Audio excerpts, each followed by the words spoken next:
జిల్లా కందుకూరులో రంజాన్ పండుగ సందర్భంగా ముస్లిం సోదర సోదరీమణులకు ముందస్తు శుభాకాంక్షలు తెలిపారు మాజీ మంత్రి మహీధర్ రెడ్డి.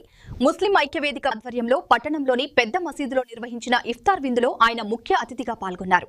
ముస్లిం సోదరులతో కలిసి దువా చేసి ఖర్జూరాలు తినిపించి ఉపవాసాన్ని ముగింపచేశారు. అనంతరం పేద ముస్లిం మహిళలకు చీరలను పంపిణీ చేసి సేవా కార్యక్రమం నిర్వహించారు. ఈ కార్యక్రమానికి పెద్ద సంఖ్యలో ముస్లిం సోదరులు, అభిమానులు, కార్యకర్తలు హాజరయ్యారు. ఈ సందర్భంగా మాట్లాడుతూ రంజాన్ పండుగ ముస్లింలకు అత్యంత పవిత్రమైనదని, 30 రోజుల పాటు కఠిన నియమాలతో ఉపవాసాలు ఉండటం గొప్ప విషయమని అన్నారు. అల్లా కరుణ అందరిపై ఉండాలని ప్రార్థిస్తూ రంజాన్ శుభాకాంక్షలు తెలిపారు. हिदायत से मालामाल फरमा दीजिए, ऐ अल्लाह इनकी जिंदगियों को ऐ अल्लाह कामयाबी से हमकिनार फरमा दीजिए, ऐ अल्लाह मुस्तक़बिल के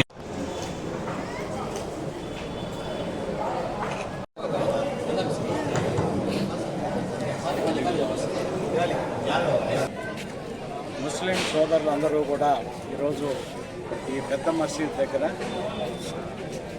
ఈరోజు రంజాన్ పవిత్ర మాసంలో ప్రధానమైన రోజు ఈరోజు పెద్ద రోజు అని అంటారు దీన్ని.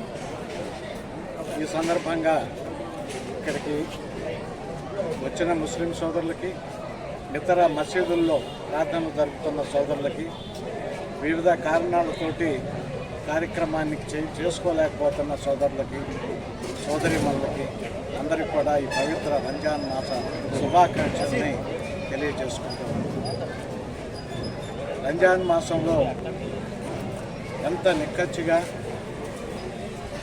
నియమాలను పాటిస్తూ ఆ మాసం యొక్క పవిత్రతని మరింతగా పెంపొందింపు చేస్తూ ముస్లిం సోదరులు జరుపుతున్న ఈ కార్యక్రమం ప్రతి సంవత్సరం కూడా ఎలాంటి ఆటంకాలు లేకుండా, ఇబ్బందులు జరగకుండా అల్లా దయతోటి నిరాటంకంగా సాగుతున్నందుకు మరొకసారి వారందరికీ కూడా అల్లా యొక్క ఆశీస్సులు మెండుగా ఉండాలని చెప్పి మనస్ఫూర్తి కోరుకుంటూ వారి అందరికీ కూడా రంజాన్ మాస శుభాకాంక్షలు తెలియజేస్తున్నాను.